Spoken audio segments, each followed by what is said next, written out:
My name is Andreas Peschke, and I'm the ambassador of Germany. And well, thank you very much, Siyabonga, for the dialogue and reaching out.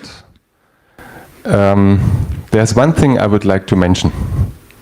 I listened to you very carefully when you spoke about the Marxist and Leninist principles of your organization.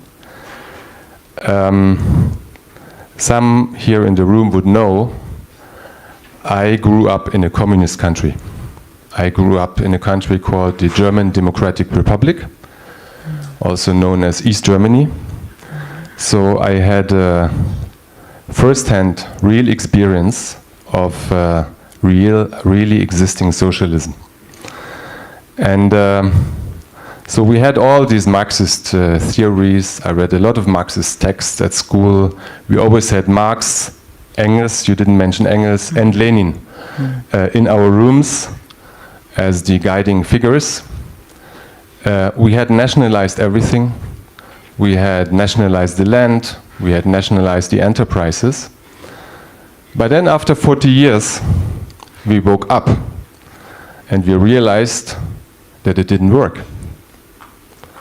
So the socialism as we experienced it, the communism as we experienced it in East Germany, it simply did not work. So when the Soviet Union broke up, I think we took the destiny in our hands and joined our brothers in Western Germany in order to build a social market economy. So I'm just sharing this and to let you know. And I'm happy, you know, because I'm an example. Maybe it's interesting to you to speak to somebody who has this first-hand experience. I'm ready to share this experience in more detail of how real existing socialism looked like, because we made the experience that it didn't work. And maybe it's good also to try to learn. Everybody has to make its own experiences, but maybe it's also good to learn ukufunda kwamaputa kwababengina from other mistakes. So maybe that's something I would like to offer.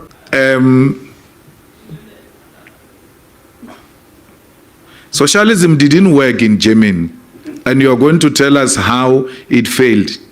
But go and also learn from China how socialism works, and it has succeeded in China.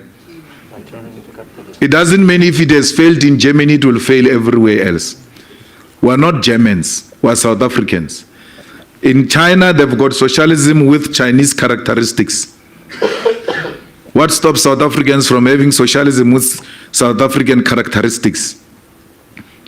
Learning from Germany, what worked, what did not work. Take the good things, leave the bad things. Why capitalism always resort to Chinese principles, to socialist principles, every time they get into trouble? When the banks failed in 2008 and put the world into a financial crisis, it was socialist principles that took the world out of that crisis through state intervention. Where was capital at that time? If we go now, we're in Pretoria now. Let's go to commercial crimes or go to liquidation or high court and all of that. Every day without fail, there are private companies that are being liquidated there. Who said if it's capitalist owned or private owned, it's inherently successful? Who said that? So it's an ideological debate we can have. We know what happened in Eastern Germany.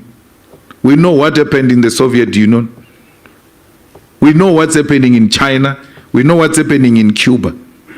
So we can have a deeper discussion about whether this is really a way out. We sometimes get fixated on concepts, but in reality, you do the things that you say you don't want to do.